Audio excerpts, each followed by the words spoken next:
Wow. Bonjour à tous, j'espère que vous allez bien. Aujourd'hui, on se retrouve pour une nouvelle vidéo concernant le tennis de table. J'en ai fait pendant 2 ans en club et en UNSS. Ah, le nez, il fait piquant. Eh mais c'est un peu un sport de tapette. C'est pas vraiment un sport. Ah c'est pour ça que t'es moche. Donc le tennis de table, vous connaissez à peu près tous ce que c'est. 2 raquettes, une table, une balle. C'est souvent réputé pour être un sport d'été, de divertissement. On le pratique au camping ou avec des potes, etc.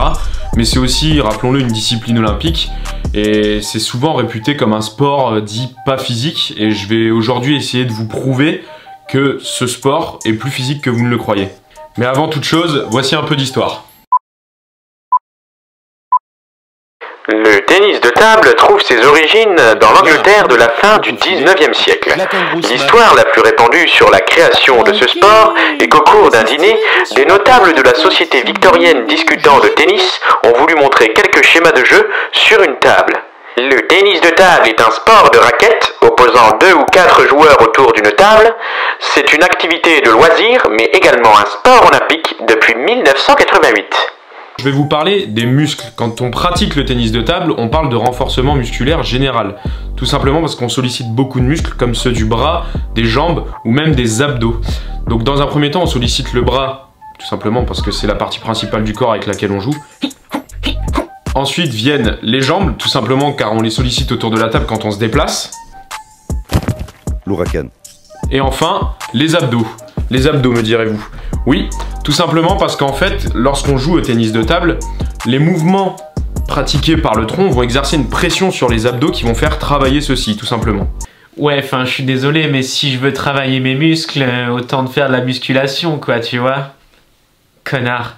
Ok, t'as peut-être raison, mais alors laisse-moi te parler d'énergie. L'énergie que tu dépenses quand tu fais du tennis de table. Pour 1 heure de pratique, tu peux dépenser entre 250 voire 300 calories si t'en fais en compétition. C'est plus qu'1 heure de jogging ou de natation. Et c'est pour ça que le tennis de table se classe dans la catégorie des sports intenses, comme l'aérobic ou le tennis. Plus que la natation. Et comment t'expliques ça ? Eh bien c'est tout simplement parce que tu as d'autres facteurs qui entrent en jeu. La concentration, l'analyse, les réflexes et la rapidité. Dis-toi qu'au moment où la balle va toucher la raquette de ton adversaire, tu as 1/10 de seconde pour répondre. C'est rien. Et la balle, qui ne pèse que 2,7 grammes, a une vitesse oscillant entre 100 et 200 km/h. C'est pas aussi rapide qu'au badminton, mais le tennis de table est tout de même classé dans les 10 sports avec l'objet volant le plus rapide. Le site olympique du Canada place le tennis de table en 10e position, avec une vitesse de balle moyenne de 127 km/h. Je parlais d'analyse car chaque adversaire a une technique différente. Il y a aussi une stratégie. Tu dois analyser les points forts et les points faibles de l'adversaire que tu vas rencontrer. Ouais, je reste pas convaincu quand même. Eh bien dans ce cas, je t'invite cordialement à aller te faire foutre.